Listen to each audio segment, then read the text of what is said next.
These fringe factions that are trying to push this agenda on America are weaponizing it in such a way that if you dare ask a question, God forbid you disagree, you're going to be targeted and they're going to come after you hammer and tongs. Dr. Phil has had enough of the woke agenda, and this time, he's not holding back.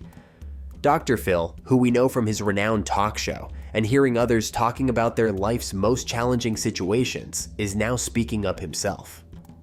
The famous American psychologist, author, and TV personality believes that bigger social trends are destroying the fabric of America. Dr. Phil has become a powerful voice in the fight against woke culture, which he sees as a dangerous shift in how society thinks and behaves. From cancel culture to entitlement programs, he's tackling these issues head-on in front of millions. His determination to push back against this movement led him to write We've Got Issues, a book about fighting the woke agenda and restoring unity in America. His message is clear. It's time to end the fear, start talking, and move forward together. This is probably going to be regarded as the most dangerous book that's published in 2024. Dr. Phil is shocked by the extent to which the woke people have gone to cancel even the most harmless words and phrases. Let's hear this. We have a graphic of words or phrases that now you can't say. And I'm just curious, some of these maybe are obvious, but if you know why some of these are on the list now. Mom and dad, I see why that would be up there. So why would mom and dad be up there? So why is mom and dad suddenly a phrase you can get canceled for? From a neutral standpoint, it might seem like mom and dad is an ordinary phrase, but woke people see it completely differently. Let's hear this woke couple's explanation. I have a daughter with another woman, and when it's being taught in school that, that's just the norm, that it's just mom and dad, it kind of offends us because we are lesbians, you know what I mean? We come from the community and it makes us feel like we're not important enough to be called mom and mom or parents. See how this woke person says that she doesn't like the phrase mom and dad because she herself has a child with another woman. This is exactly what Dr. Phil refers to when he talks about the woke movement. He believes it's nowadays impossible to keep up with the agenda as it goes against common sense and logic. But more than that, he finds it troubling how woke culture insists on altering behavior just to accommodate others' feelings, prompting him to ask this important question. So should I stop saying that? No, not because you're mom and mom? No. The video continues with the woman expressing her feeling left out by the mom and dad phrase, and proposes that we should all use parents instead. But Dr. Phil raises an important point here. Phil acknowledges that families come in many forms, and he's more than willing to accommodate different family structures, such as mom and mom or dad and dad. But Phil doesn't agree with canceling the traditional mom and dad structure. Instead of canceling one phrase, why not simply add new ones? Dr. Phil sees this as another example of how the woke movement doesn't just express their opinions. Instead, they impose them, forcing their emotions and experiences onto others around them. They establish rules on language and behavior, and if you don't adhere to them, you're at risk of being canceled. Dr. Phil highlights how cancel culture extends beyond words and phrases, even dictating what people can or cannot wear based on cultural ownership of certain styles. According to woke culture, wearing items associated with another culture can be labeled as racism or cultural appropriation. But Phil questions whether this approach truly promotes understanding or simply creates more division. Okay, but a lot of the time that people that I've seen are called out for this, it's not that they were making fun or mocking in some way. It was just that they had adopted a fashion or a style or whatever.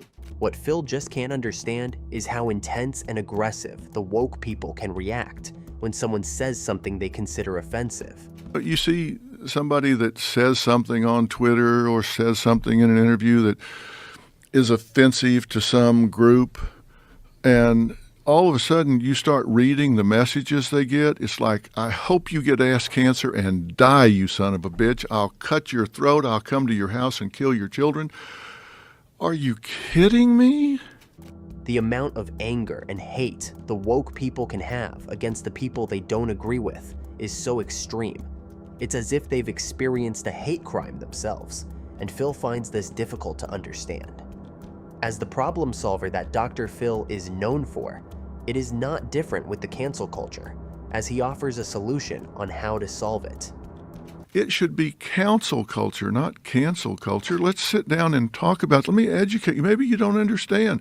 Maybe when you do, you won't agree, but let's talk about this. Counsel culture versus cancel culture is what Dr. Phil praises. Instead of immediately shutting down and punishing people you simply don't agree with, is taking things way too far. Phil advocates for open dialogue, where people can discuss their differences and learn from each other. Phil touches on how social media is amplifying the intensity of the cancel culture, as people make comments online anonymously, which they wouldn't even dare to say to someone while looking in their eyes.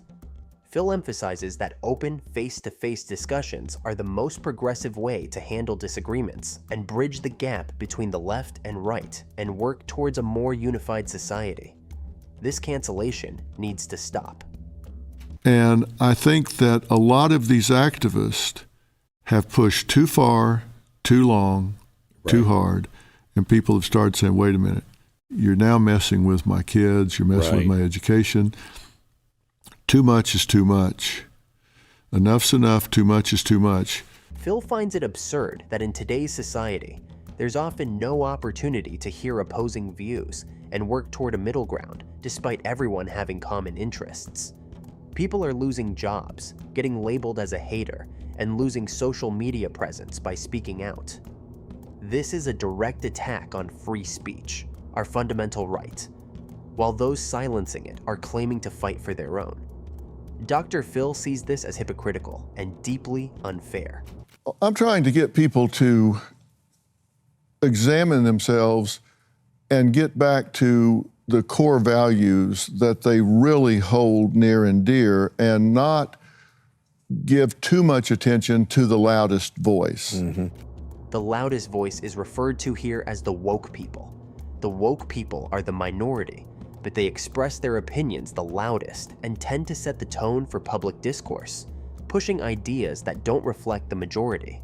The loudest voice oftentimes is the shrill, fringe voices that are trying to rewrite history, biology, science, economies, all of these sort of things that they have no basis for what they're peddling. It's just that's how they want it to be.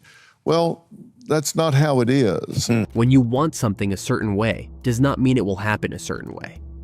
Dr. Phil isn't a political animal. His stance is rooted in reality, factual evidence, and returning to common sense. In woke culture, common sense often takes a back seat to emotional reactions. We see this with the rise of trigger warnings, which are now placed on almost anything that could possibly offend someone. While intended to protect, Dr. Phil states they block real conversations and keep people from facing the real challenges of life. That the vast majority, overwhelming body of literature says trigger warnings not only don't work, They make you weaker. they actually make you anxious. They actually create the problem that they were designed to avoid. Phil's statement is backed by every research about trigger warnings. But why do universities that have access to these researches that state that they don't work still implement them? Because they're virtue signaling. They're wanting to seem like, I am super woke here. I'm really sensitive. I'm protecting all of the students and creating a safe place for them to get an education. But that is not what real education is about, Phil states. These trigger warnings actually create more problems, as they are intended to avoid people from difficult or controversial issues. But in the real world after graduation, these trigger warnings won't be there to comfort you, and you would need to face your problems heads on. Phil has had enough of this woke movement. It's time to move past the outrage, the canceling, and the constant need to cater to every demand.